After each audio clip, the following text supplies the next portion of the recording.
1 week since opposition lawmakers in the Senate walked out of plenary and gave President Buhari a 6-week ultimatum to stem the tides of insecurity in Nigeria or face impeachment. We will give the president an ultimatum. The ultimatum reverberated across the country and was echoed by opposition lawmakers in the House of Representatives.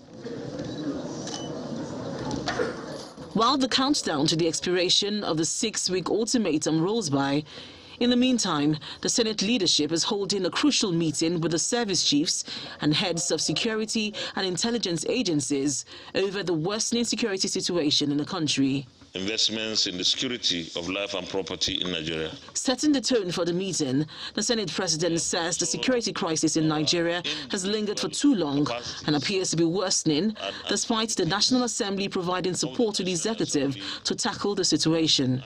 This present position where we are is most frightening, because it's like there's nowhere to hide or nowhere to go. He further laments that the spate of insecurity has badly affected the economy. We have problem with the economy to some extent because of security. No foreign direct investments, or not as much as we would ordinarily attract to our country. The level of oil theft is of industrial scale today. In his response, the Chief of Defense Staff says the military is leaving no stone unturned in addressing the imbalances in the country's security. Quite a lot has happened, quite a lot has been done, quite a lot is being done to ensure that we improve on the security setting across the country.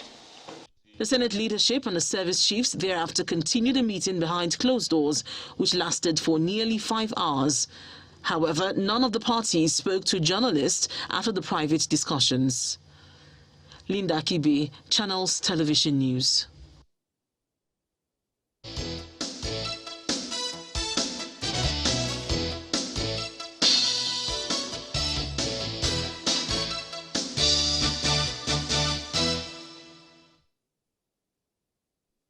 Well, that's a summary of what transpired at the meeting, which was held at the Senate yesterday, with the Senate leadership and also the leadership of the top brass of the military there. You heard what the Senate president had to say. The situation is disturbing, and they wanted to be briefed by the top security agents of the country. Well, we're not privy to the inter discussion, but basically what we got is what you've seen there. To further take a look at what is going on, because, you know, there's certainly implications for what is going on security-wise. The economy is in trouble. People are afraid to go about their regular businesses. Just yesterday, reports came in that an Assistant Inspector General of Police, Audu Madaki, was attacked and his orderly was killed in the process. I think there was still some confusion as to whether it happened happened in Bodung on his way to Abuja. Now, we're still waiting for, you know, firm clarifications from the police as to what exactly transpired. But when an AIG is attacked, it does go to say, you know, just how big the problem that we have on our hands are. To further discuss the issue this morning, we have with us Mr. Mohammed Yakubu, who is a National Executive Committee member of the Arewa Consultative Forum, and he's speaking to us here in our Abuja studios. Good morning and welcome to Sunrise Elite this morning. Good morning, Maokwe. Thank you. I'm glad to be here again. Well, we wish you were here under different circumstances, talking about something, you know, totally different. Yeah. But security is what we have been, you know, is what we have on our plate, and we all have to see how it is that we can find a solution to the problem. For you at the Arewa Consultative Forum, how are you taking a look at this issue? Because many northern states have been affected gravely by this issue of insecurity, and it would seem that it is threatening. People say it's an existential problem for the entire country. It is true. But where the places that have felt it the most have been more northern states, which is the constituency that you try to represent. So how are you taking a look at this matter?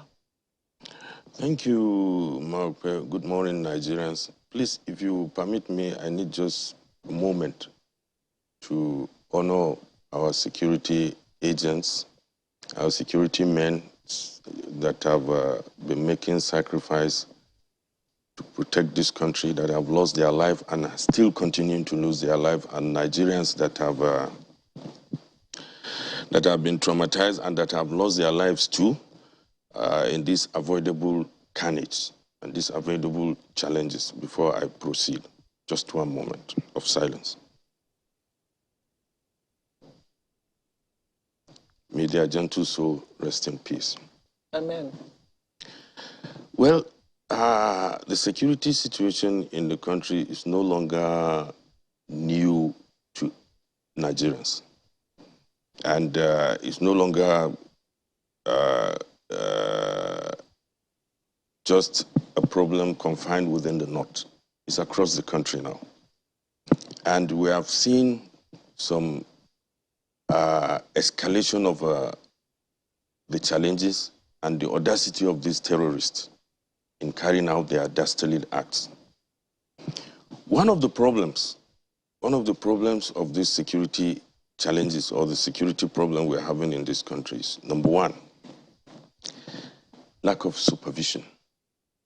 Number two, there is no sanction for those who are responsible for maintaining and protecting us. If there are proper supervision and sanctions against those who are supposed to protect us, people will sit up. For how long now? What happened in Kuje? I expected the very day the president visited that place and he asked some salient, important questions, heads should have started rolling right on the spot there, where he expressed his shock that what happened to intelligence and so on.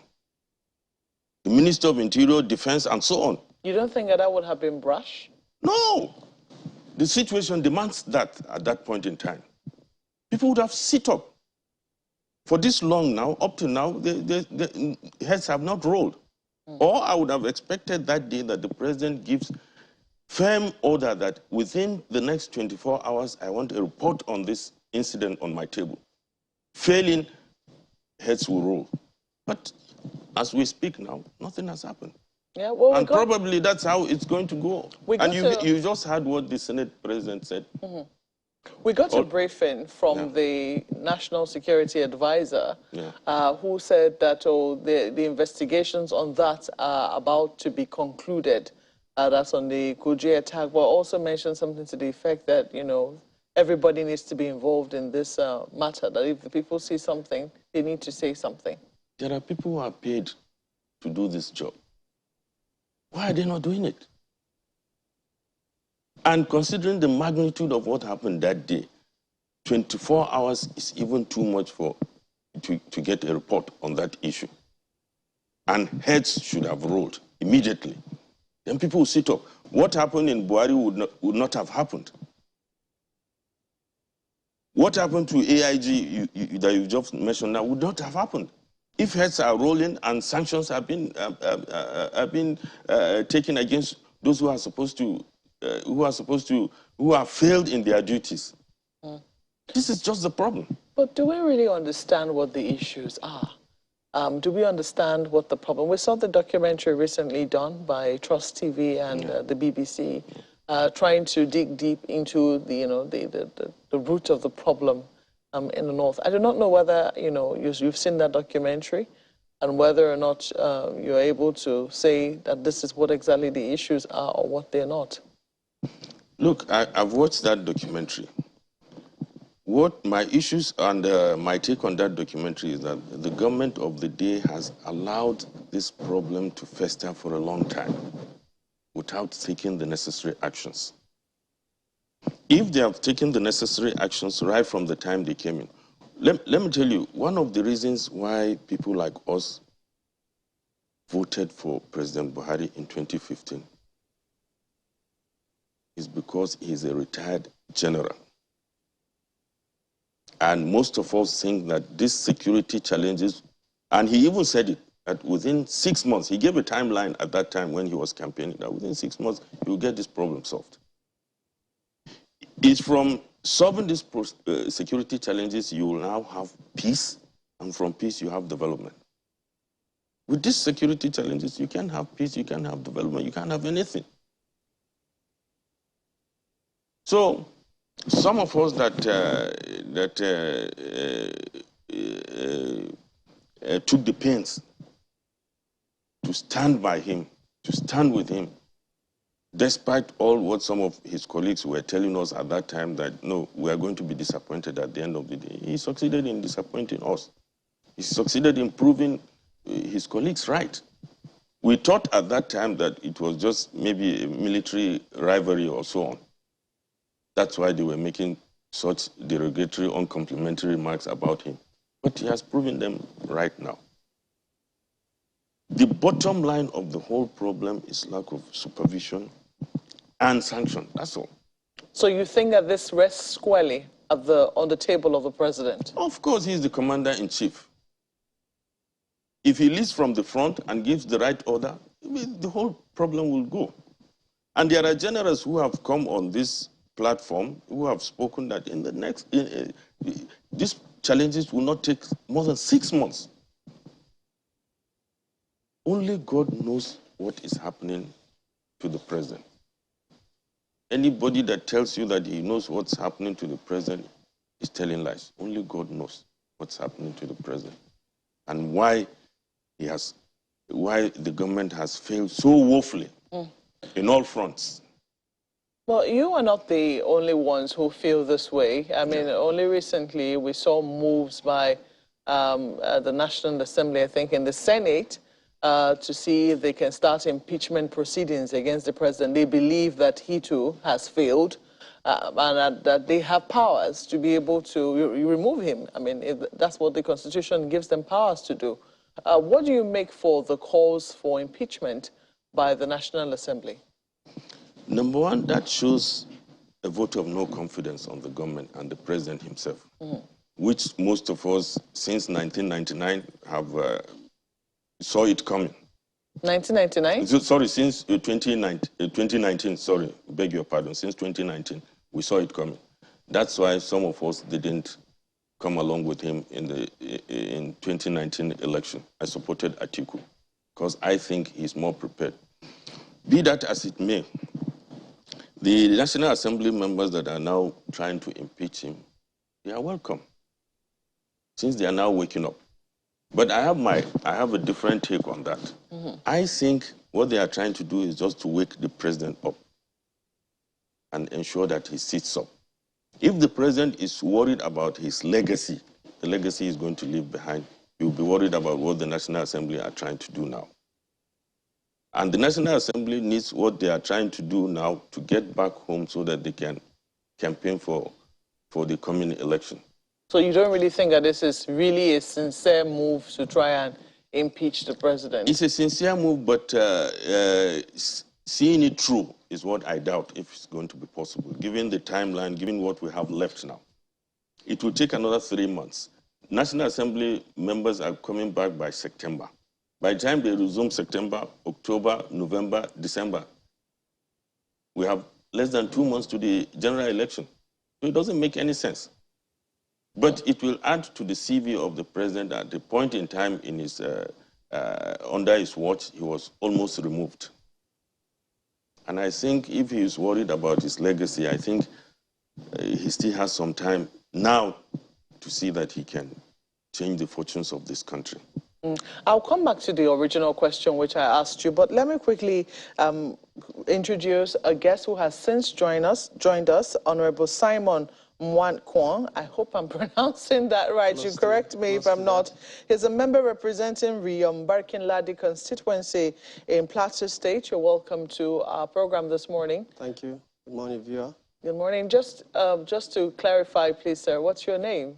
Dr. Simon Mwankwon. Mwankwon, okay. Mwankwon. Just I was almost there. You're almost there. You're right. So in recent times, the Plateau too has seen renewed attacks, and there have been questions as to. I know that there's been a lot of investment in the security situation in Plateau State. Plateau is about the only state I know has a peace and conflict resolution. Is it an organization which is, recognized by the state government, was set up by the state government to maintain peace and order, given the long history of carnage on the plateau right now. But it does look like, it's still not yielding the desired peace. It's like the peace is on and off, or maybe it's a strained peace. Can you tell us precisely what is going on in your constituency and why it would seem that, the attacks are on and off as we currently see it? Thank you. I represent one of the most volatile federal constituency in Nigeria, Barkin-Ladi Federal Constituency. The killings and attacks in Plateau State are over a decade now. And with the arrival of this present government, the government of Governor Lalong, of course, that committee was set, or an organization. But most of the issues have ended at theoretical seminars, workshops, and so on and so forth. There has not been real engagement with the people, those that are involved in these acts of criminality, if I may say. Most often than not, government will just fix a date, they will invite people, and those people that will be invited are not the people that are affected by the crisis or by the conflict or the killings, whatsoever I want to put it. People, sometimes you see technocrats or bureaucrats in the city centers, but most of these killings are in the villages. And I cannot say exactly why these killings have persisted, but I was one time a local government chairman of Riom. And one thing I noticed was that our security agencies have been polarized along ethnic, religious, and even sectional lines. And within the security architecture of this country, that is the police, the DSS, the civil defense, and so on and so forth, you find out that there are just a few of them that have really come to accept what they are doing as an act of patriotism. You have about 3 categories. I've been able to identify about 3 categories of security agents. The first category is that which have come to defend his religion or his ethnic group or his section where he comes from Nigeria. And therefore, if you give him the job of security, what he or she will do is just to try to see that even when he knows that this person is wrong, and as long as the person is from his religious extraction or his ethnic nationality, will do nothing about it. The second category is that which have come to make money. Whether he's a Christian or Muslim, give him money, he will go and commit act of terrorism or act of criminality. And the last category, unfortunately, is just a few. That is the real patriotic security agent. And you find out that the first categories will always overshadow the last category. How were you able to come to this conclusion? Yeah, my experiences with interaction with the security agencies. There was this time, there was an attack in a village in Riom, and I went there as a council chairman to see things for myself. And that day I was putting an abada with a cap. And then I was shocked that a military personnel, seeing me in that kind of attire, mistook me for perhaps his religion or his ethnic nationality, and he told me that, look, Chairman, I have not come here for any security work. I've come here to defend my religion. He told me to my face. And I reported this issue to the sector commander with the belief that the next day we'll sit and so that we can discuss this kind of persons should not be in the military. Before I know it, in the next morning, I was told that the man has been transferred, that there was an urgent radio message that he should be transferred to another place. And that was how the matter died. I am also privy to the information that some of the people that attack communities, we found out ID cards of the personnel, military, in those places. We picked the ID cards, we reported the issues to the commanders, and before you know it, they were transferred.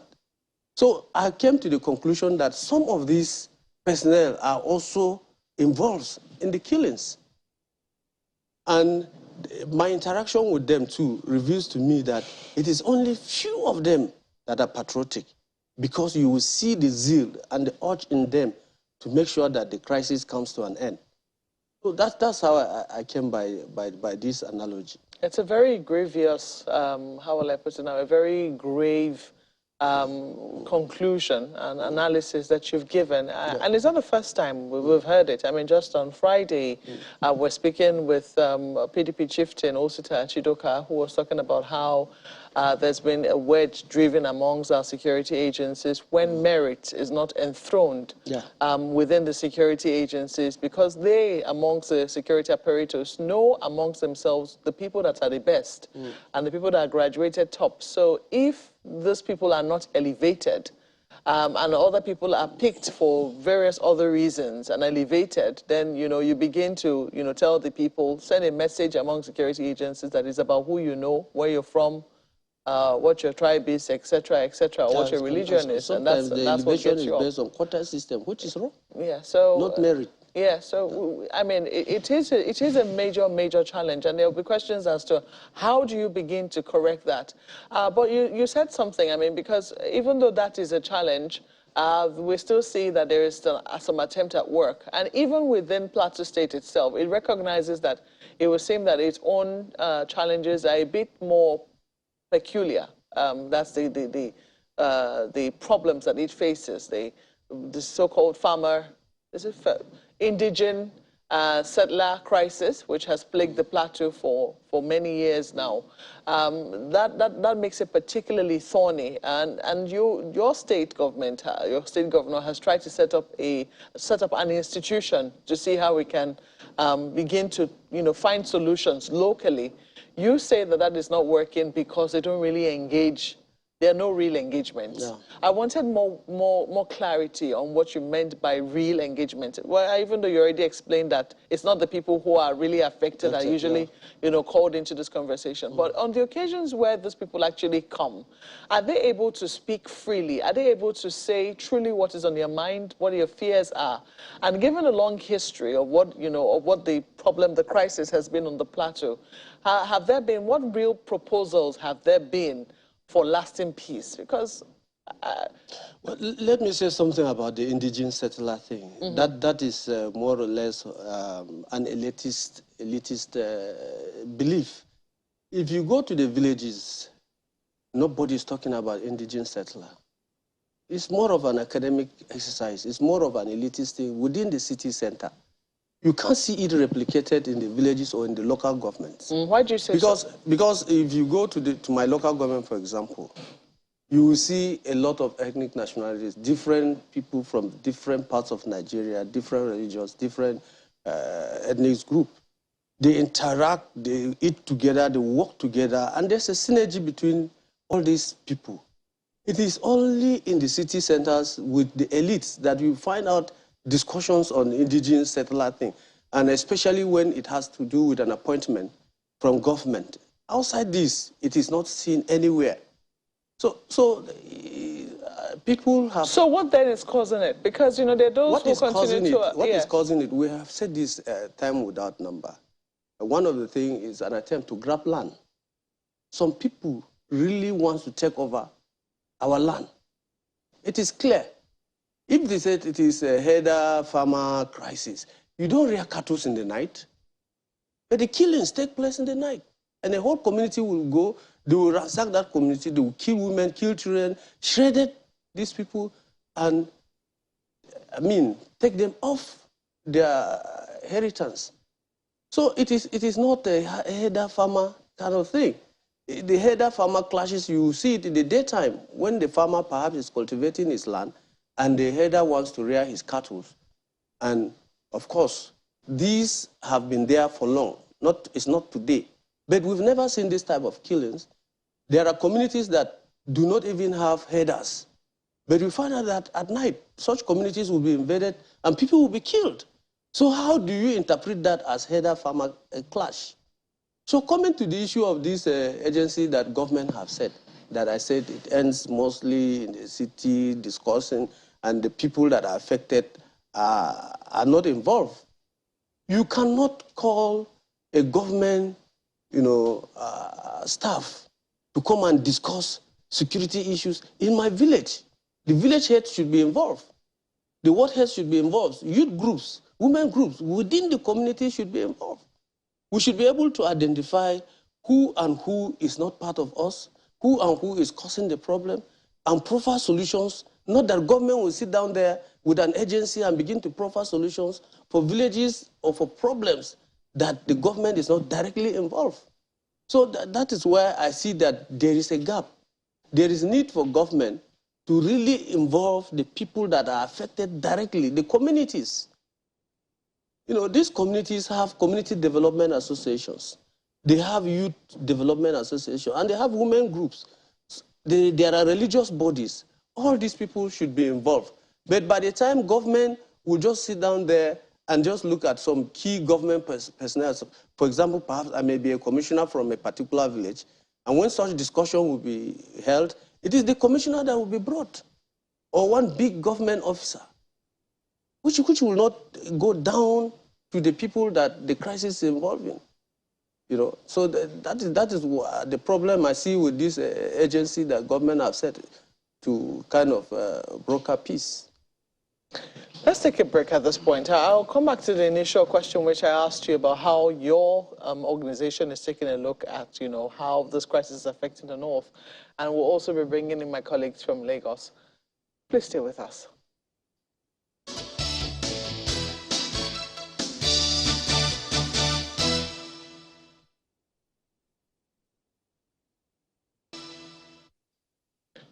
Well, we're still talking security here on Sunrise Daily, and we have with us two guests, Honorable Simon Kwon, who is a member representing Riyom Barkin-Ladi constituency, and also Mr. Mohammed Yakubu, who is a NEC member of the Arewa Consultative Forum. Well, the very first question I asked you was how Arewa Consultative Forum was viewing this entire security challenges. Because if you go to the northeast, that's where Boko Haram first of all attacked and displaced over 2 million people in the entire area. They were IDPs for many months, in fact years. A lot of them could not go to their farms and contribute their quota, which they normally would have done to the country's development. And before long, the crisis moved to the northwest of the country, and then we've also seen how schools have had to shut down. There's still unending unrest in that part of the country. The north central too has not been spared. So how is your organization taking a look at the issue of security as it affects the north? Well, don't forget, Maokwe, that Arewa Consultative Forum is just a pressure group. I know. Like any other group. We don't have authority, we don't have executive power to do more than to talk and give advice and give suggestions and so on, which we have been doing since this government came into power. We even submitted some proposals, some roadmaps on what we think should be done. Mm-hmm. But it's a different thing to give advice, and it's a different thing if the advice is hacking to. So that's the best we can do. Those who are in authorities like the legislatures and so on, you can see how helpless they are. Did you hear what the NSA said recently, that Nigerians are tired? Nigerians are tired, but that they still need to be cooperating with the security agencies. Nigerians have been cooperating. You've just had some of the experience the Honorable gave now, which goes to show how complicated the things are getting. Nigerians are cooperating. But one will expect the government to give us some hope. Mm-hmm. But painting a picture of helplessness and hopelessness, it doesn't help matters. Nigerians are cooperating. There's no doubt about that, considering the experience of what Honorable has said now. What are your fears for the future of the North if matters continue like this? What I will advise Nigerians now is that we should take our destiny in our hands. Some of us might not live up to 2023. some of us will live up to 2023. What most of us should start doing now is start, setting a template, setting guidelines for the next incoming government. We can't get anything better than what we have now from this government. You've heard what aides of the president have said, that the president has done everything he can do. When you have done this and you are not getting results, then there's something wrong. You need to look deeper. So it's a helpless situation. We should now take our destiny in our hands by, either we survive, either we live, or we get to 2023, set template for the next coming government. That's what I think we should be doing now. Because you can hear what the Senate president said, that the thing is that bad. Let's flip this conversation now to my colleagues. Ladies and gentlemen. Thank you, Mark. Well, Honorable Markon, you first of all represent your constituency in all of these matters before you are a member of the House of Reps. And as a national officer, you're supposed to think holistically, nationalistically, but in your constituency, they expect you to also act. Okay, yeah. Can you hear me now? Is it better? No. Can you come again, please? Okay, but can you hear me at the moment? Yeah, can you... Yes, I can hear you now. All right, good. So I was saying, right, in context of what you said about the army, first of all, you represent your constituency first. So they expect you to act and do certain things to protect them, to ensure that they are safe and can see tomorrow. Then, on another hand, you are a member of the House of Reps. As a national officer, you're supposed to think holistically, nationalistically. So when you then say that they see ID cards of persons in the army, this definitely will affect the perception that people will have of the army, who are supposed to be seen as that national force for the country. What would you tell people? How do you advise concerning perception of the army moving forward? Because they have to volunteer information, they have to trust them to succeed. Thank you. You see, the problem we have in this country is sometimes when we hide the facts, when we hide the truth. When you hide the truth, definitely you will not be able to solve the problem. If we have come out as a country and tell the truth, today we shouldn't have been battling with insurgency. I am very much aware that we would have nipped this insecurity in the bud. It started from northeast in Maiduguri, to be specific. And if government or those in position of power and authority had been honest to say the truth and to deal with that truth, we recall the Metasine insurgency. It started in Kano to some parts of Katsina. And the then government did not, spare these people. They were hard on them. And they did it with all honesty, with all vigor, and with all sincerity. And that brought it to an end.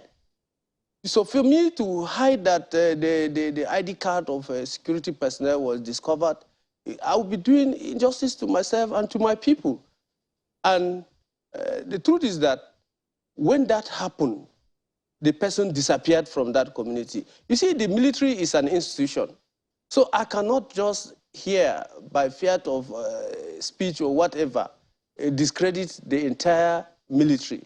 But there are bad eggs within every, government organization. Even within us in the National Assembly, there are bad eggs. Reports have come that some of us are also part and parcel of Boko Haram. They are sponsors. So what I'm saying here is that we cannot continue to hide the identity of persons that are inimical to the security of this country simply because we don't want to have a situation whereby some people will feel that we have discredit or we have not built confidence. You see, governance, everything about governance is building confidence. If the person that has been employed to protect you is found, killing you, how do you protect, what indices do you use to kind of see how you hide the identity of such a person. I think the person should be known to the public so that we know that within these armed forces, there are bad elements in them, and therefore there's need for the military to purge itself also of the bad acts. There's need for the police, the DSS and so on, to purge itself of the bad elements amongst them. If we do that, we'll be able to find a leeway to solve this problem. Honourable, if I can come in now. Yes, please. Pardon me. Indeed, we need to have these conversations, no matter how hard they are. I mean, the big goal is ensuring that we have a safe and secure nation. And I'd like to take this back to Mr. Yakubu. You've raised some very vital points, some of them quite shocking. For some other people, they've heard this time and again, but hearing you confirm it just hits home. But Mr. Yakubu, it has been said time and again, it's not the first time, saying, you know, lots of people are sympathetic. Now, that's even people outside security agencies. But now, even within the security agencies, more sympathetic to religious, you know, affiliations, to regional affiliations. So if they're meant to take decisions, operational decisions that should be dispassionate, most times they lean towards religion or they lean towards region rather than just do what is meant to be done head on. And I wonder for the Arewa Consultative Forum, which you represent leadership structure in the north. I wonder if you're tackling that as well, such that, I mean, you tell people, or at least you find out how true this is, and tell them at the end of the day, it is our nation that comes first. So when you're in that position to take a decision, you don't look at religion first. You don't look at region first. Is that something that you've been dealing with as well? Yeah, thank you, Ayo. We've been doing the best we can. In fact, in recent times, we came very hard on this government. And somebody high up there in the government told me that they started having a feeling that we are now part of the opposition. That is to show you how neutral we have been since this government came in. We have been doing the best we can. There is nothing we can do more than talking, giving advice, and making suggestions and so on. We don't have power. We don't have executive power. We can't go more than that. That's the only thing we can do, and we are doing it in the best way we can. There's nothing more we can do, and you can see the situation across the country, how helpless, how hopeless it looks like. But I'm not that pessimist. I'm an optimist. I think by God's grace, we'll still get there. But most of us might not survive to get there. But I'm sure we'll get there. All right, let me bring in Colonel Yomi Dare, who is a former Director, Army Legal Services. He joins us virtually. Good morning, and thank you for joining us on the program today. Well, can you hear me, Colonel? Yeah, good morning, Chamberlain. All right. And Ayo, and Coyote. Thank you very much for... Yeah, thank you. Thank you. My colleague Bukola is also here as well. I'm Akwa in Abuja. But, you know, I don't know if you heard the part where Honorable Malcolm spoke about how they find identity cards belonging to military personnel on the site of some of these attacks, which they say raises a lot more questions about complicity. And this hits at the heart of perception, trust, complicity on the part of the army. So how do you expect that kind of matter to be handled by the authorities? Chamberlain, that's a very dicey one, I must say to you, because ID cards can, though, identifies an individual with the organization that he or she represents, but the fact remains that you know, an ID card, you know, can go into a wrong hands, where maybe, for example, the owner of the ID card loses the ID card, or the ID card gets stolen, you know, and then it could be dumped, and people can even try to create some impression or send some messages that are not the right messages through by means of an ID card. So for me, picking up an ID card, you know, on the scene of crime, well, it's something that though calls for concern, because I'll urge, the authorities to investigate that and find out. Let's see who owns that ID card. Is the person, is serving personnel? If the person is a serving personnel, then the person reports that his ID card or her ID card was missing. And what are the records? Because there are procedures, especially when it comes to loss of, ID card, because these are things that, that is hold, dearly, and there are policies guiding, loss of ID card and then how to get a new ID card issued. Yes, so just addressing the issue of an ID card being picked at the scene of an incident. Yes. Colonel Yomi, Honorable Mwad Kwon also referenced an experience where an army general or soldier, as the case may be, openly stated his mission to defending religion rather than do a job for which he was deployed to do. And we can't pretend that such reports haven't come out from the army, if not in recent times, but also historically. If you've been in the army, what's your experience? Is there any form of indoctrination or positioning or disposition to suggest that soldiers have religious leanings besides the primary duty of defending the territorial integrity of the country? Well, I would like to say here that a religion, it's supposed to be or meant to be an individual's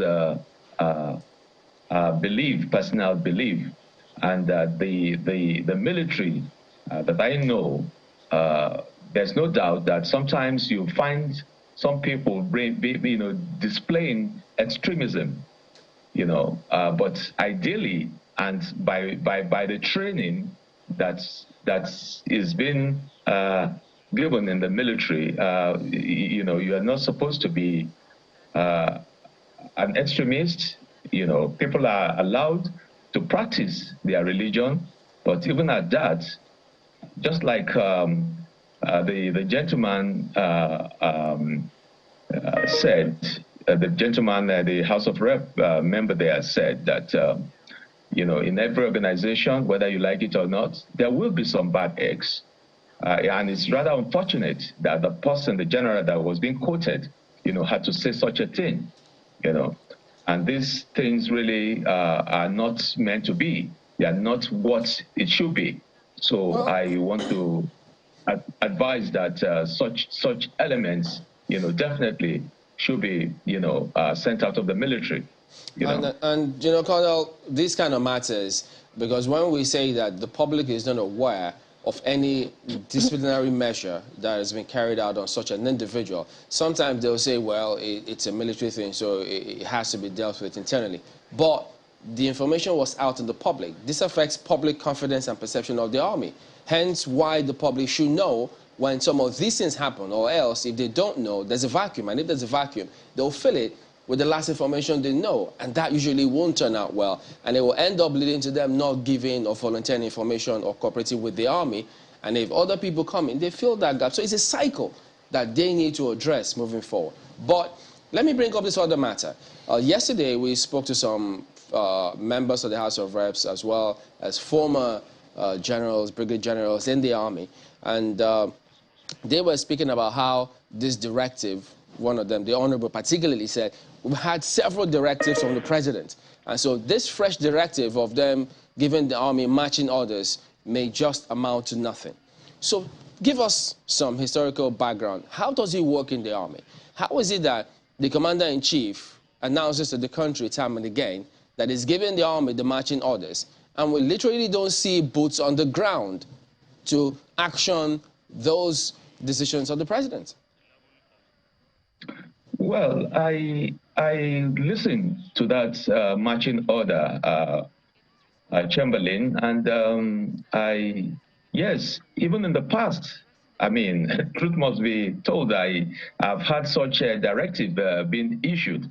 But I think the situation in which we find ourselves now, it has become a common knowledge that all is not well. All is not well. And nobody, just like the Senate president, I heard him say yesterday, that there's no hiding place. I mean, you had a recent attack on a very senior police officer to the extent that his orderly was killed. And I think he escaped with some injuries too, So what I'm saying here is that there's no hiding place. There's nobody that is safe. And we had terrorists. They had the effrontery to threaten that they were going to kidnap our president. I mean, for crying out loud, that is a joke taken too far. Could you share this? Could you tell us kind of what is the procedure when the commander-in-chief gives the army the orders? Is that supposed to be what, a signal, some sort of communication with which is transmitted to relevant authorities or different cadres and they run with it? How does it work such that when that order comes, they cannot but act on it? Well, at this time around, you see, everything boils down to leadership. And in fairness to Mr. President is not going to come, to the various arms of the military to come and start, effective. Colonel Yomi. Wow. But we'll get that connection back. So, that speaks to what several people have told us time and again. When we get out there on the streets, they keep asking those questions. They say, look, if I'm a chief executive in an office and I give certain directive, they know how that should turn out. So, Colonel, good to have you back. So could you go ahead and speak to that particular matter, the directive, how should it work? How does it work? Well, in the military, definitely, first and foremost, that was an open, direct order. Not only the military had it, but it was, it's in the public domain. So it behoves on the hierarchy of the military, right from the chief of defense staff, from the defense headquarters to the various headquarters like the Army, the Air Force, and the Navy. And of course, at that meeting, Mr. President spoke directly, to these various, to these service chiefs, including all of them, including the Defense Intelligence, and the NSA, all of them, So I'm sure that given the profile of the present leadership, and especially the Chief of Defense Staff, I am sure that the gentleman is not given, to trivialities. As I'm sure he's going to match it up with action. So I'm sure in a few days now, we'll be seeing some things really happening. It's just unfortunate that it has gotten to this stage. And what we are seeing is that we are just being reactive, because we've said it a good number of times that what we need is to be proactive. So right now, well, it's never too late. I believe that it's not going to be business as usual. I'm still optimistic that things will get better, but it's just unfortunate that it has gotten to this level, But again, I just hope that right as this is staring us in the face, I hope the politicians will allow the military to do their job. They should allow them to do their job. We can see that this thing, nobody is free everywhere, all over the country. So you can't just really beat your chest and say, oh, you have a safe Colonel, when you say the politicians should allow the military to do their jobs, how do you mean? What's the nature of interference here? Well, you see, I want to believe that it's a common knowledge, rather than talk and not allowing the military to have a free hand. I give an example. Nothing stops areas where we find out that they have just refused to accept peace. Nothing stops the presidency declaring a state of emergency. And when you declare a state of emergency, you know what that means, you know? So, I mean, we just have to save this nation. Otherwise, we won't have anywhere to call our own country anymore. Perhaps give us another example, Colonel. Pardon me to jump in. We need another example. When you were in this service, in the army, and perhaps your superior officer gives an order, how is it carried? How is it done, communicated? Is it verbally or is it written communication in the form of signals? How does it work such that you carried out being in the army?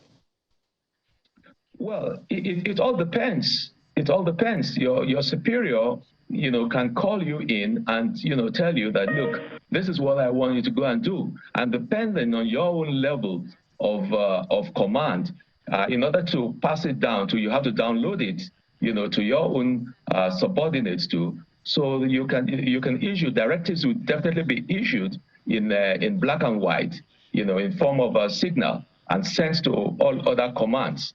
Those who are expected, you know, to action it, and those who are also expected, you know, to be informed. Well, it appears as if we've lost connection there, but I'm trying, you know, Chamberlain and Kadi, to understand his position in there, that politicians should allow the army to do their jobs. And I was going to follow up right there with the concern that, look, there were 44 intelligence reports before the Kuje attack.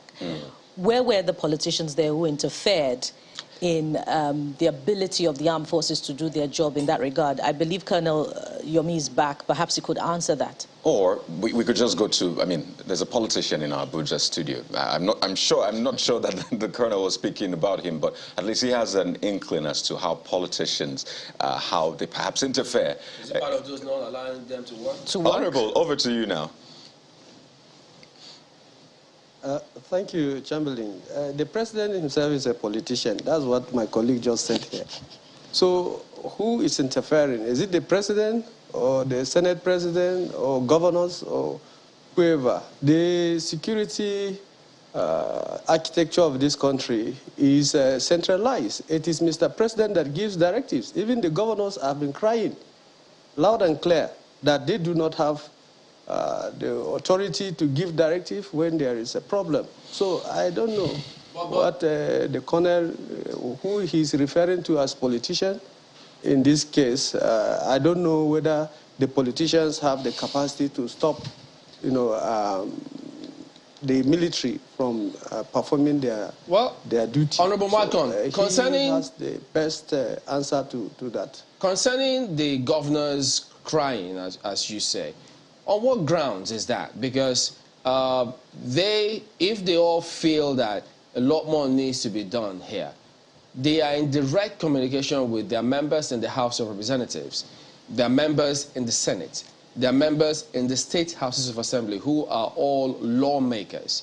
So if all the lawmakers are on the same page, if all the governors are on the same page, why can't they do something? Isn't this playing the ostrich, or they're trying to be clever by half here? Well, the lawmakers, their own ends at lawmaking. There is a body that's responsible, you know, for implementing whatever law that has been made. And it is not the House of Assembly lawmakers or the National Assembly lawmakers. There are external laws that will take care of every citizen in this country. They are already existing. They're there. But you see, to implement such laws, we need the armed forces, we need the military, we need the police, we need the DSS, the civil defense to carry out this. So our own ends at lawmaking, and then oversight to see whether these people are actually implementing the laws that have been made.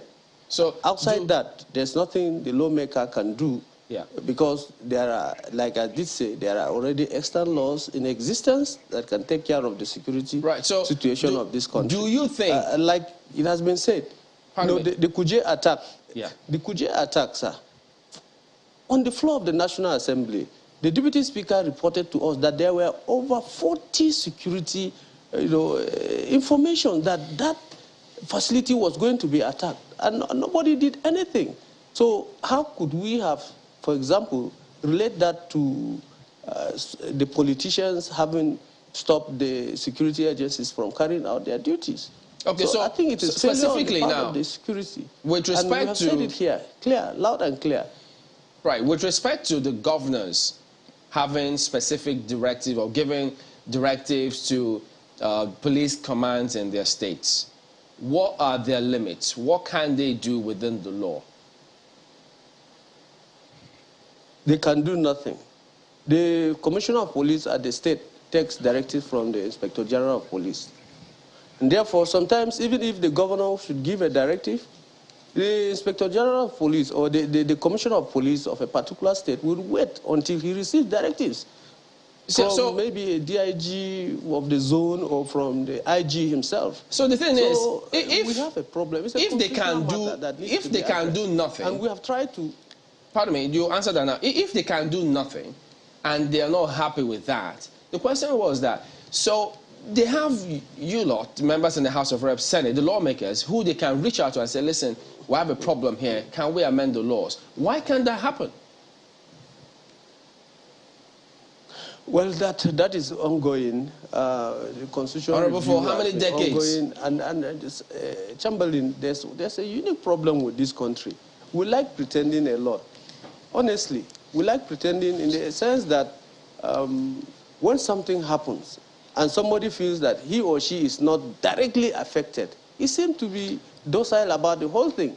I give you an example. The crisis in Plateau State, for example, have lasted for over 3 decades. And there was this time I was attacked, including my senator and the majority leader of the House of Assembly in 2012, in the 7th Assembly. And the senator was killed, the majority leader was killed. I survived by the whiskers. And I came back to the National Assembly. I presented a motion. You can imagine my colleagues were even attacking me, on the basis that I am from a particular religious extraction or from a particular ethnic group that does not belong to them. So this problem is a Nigerian problem. And until we decide to purge ourselves of all these small things that will not bring peace or will not unite us, we will continue to be in problem. We have a serious problem as a country. People do not want to see this country move forward just on simple parochial issues. You can imagine my colleagues. I said I survived by the whiskers, and I thought they would show me some sympathy, some love. Some of them argued against the motion. So the problem is just everywhere. Honorable Watquan, on a final note, just before you go, let me just add to the conversation on demanding accountability from the state governors in line with the powers of from the state commissioners of police, rather, in line with the powers of the governor. You talk about constitutional amendment, but this is the Constitution here, and paragraph 27, part 1 says, third schedule of the Constitution provides that the Nigeria Police Council shall comprise the following members: the President, who shall be the chairman, the governor of each state of the Federation, the chairman of the Police Service Commission, and the Inspector General of Police. Why is the National Assembly not compelling this police council to meet regularly such that security matters can be addressed? Well, like I did say, honestly, this thing is just in paper. It's written there. It's there. But when it comes to how to practicalize it, sometimes or often than not, you find out that the governor cannot give the Commissioner of Police directive. Even if these meetings, do take place sometimes, but the Commissioner of Police will still insist he must receive directives from the Inspector General of Police. I don't know why it is like that, but that is how it has been. Governors have cried out loud that each time there is crisis and they give orders to the Commissioner of Police, the Commissioner of Police will be adamant in taking that order. You prefer that the IG speaks to him. Well, Honorable, there'll still be questions. There are times that the military would wait until they receive instruction from the commander. Well, there will still be questions as to just how much, lawmakers are using the powers. If the governors have said state police is the way to go, what exactly is going on there? But it seems you have tried to touch on the issue without ruffling too much feathers. I'll come to Mr. Yakubu in a moment, but let me go back to Colonel Dari down before we go back to Abuja studio. So with this show terrorists no mercy, I'd like you to end on that. So, I don't think I've ever heard that sort of directive, or at least that sort of christening for an operation or for the disposition to terrorists now. So showing terrorists no mercy is for the Air Force, as it were. Is it to say that maybe in the past there had been some sort of leniency? I imagine maybe not so, but should we expect something more from this operation, show terrorists no mercy? Well, I think that's a direct order, and well, I expect that this time around we're going to see a lot of action, like taking the battle, to the enemy's door, as against just holding the ground and defending it. Showing no mercy, like recently you would have, had about the army kind of reshuffling and changing, commanders. And I think everything is geared towards a new impetus in this fight against terrorism. And of course, we are all aware how sometimes people were even being treated as repentant insurgents. I think this time around, I don't think anything of that nature should come to play. All right.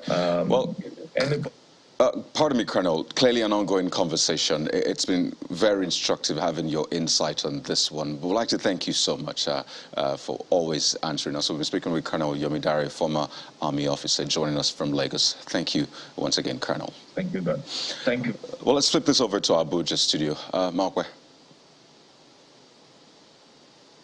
Thank you, Kayode. We're going to be wrapping up now.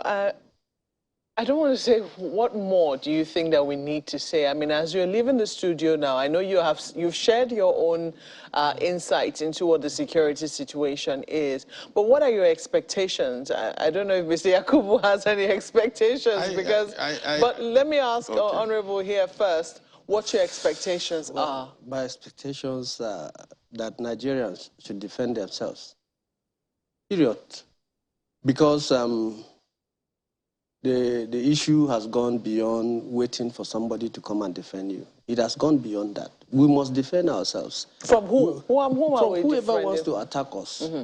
Every community should defend itself. And then we should stop this hypocrisy about saying, no, we don't need state police. We need them. Because you cannot bring a police from somewhere who does not understand the language, the culture, the topography of the place, and you want him to do effective policing, it cannot work. Let us, as a country, accept this issue of state police. The people within the community should become the police, and they will take care of themselves, they will take care of their people. But as far as I'm concerned, let us defend, let us protect ourselves. Let me ask you, Mr. Yakubu, your expectations. I know you've already shared his sentiments and you don't seem to expect much from the president. But you can tell us whom you expect something from and what you hope to see change from the group you'll be speaking to.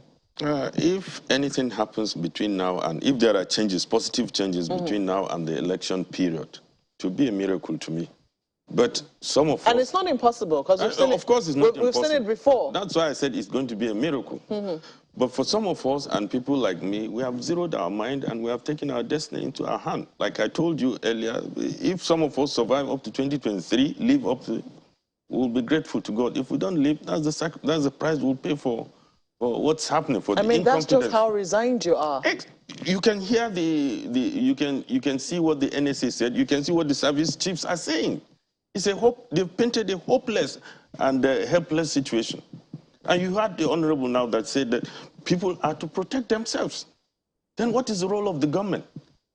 My hope now, and some of us whom I'm talking to and we are working together, is the incoming government. If we live up to that time, somebody like Atiku, who we think is more prepared for this job.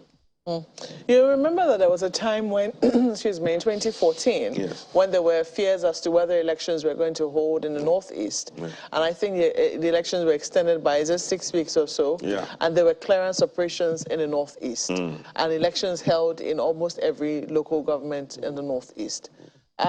It happened. That was just confined to one zone. Now it's all over the country. How do you contain it? It's all over the country. And those who are supposed to give us hope are telling us that you're on your own. Situation. Is that what they're saying? What did the NSA say? Nigerians are tired. What did the Senate President say? You've just played it before us now. Well, what did the President say? He was speaking in a context. I mean, he was talking to the security agencies. When he went to Kuje? He asked what has happened to intelligence. And one would have expected the President's action, the President's question to come with an action immediately. Now, for how long now the Kuje incident has happened? Up to now, the report is not there. I would have expected that day, if the President is not prepared to take action immediately that day, you should have given an order that in the next 24 hours, I want a report on what happened here on my table, or else we roll. If you hear something happening today or tomorrow, will it give you hope? Well, let it happen first. That's how despondents, not only me, Nigerians are now. Let it happen first. Well, gentlemen, we have to thank you both for coming on Sunrise Early this morning and sharing your very candid thoughts with us. Honorable Simon Mwankwong is a member representing Riyam Barkin-Ladi Federal Constituency. It's where the airport is. So when you say a lot of people from different parts of the country leave there, you know, it's no surprise. And we've also had Mr. Mohammed Yakubu, who is a national executive member of the Arawa Consultative Forum. Gentlemen, once again, thank you for coming on Sunrise Daily.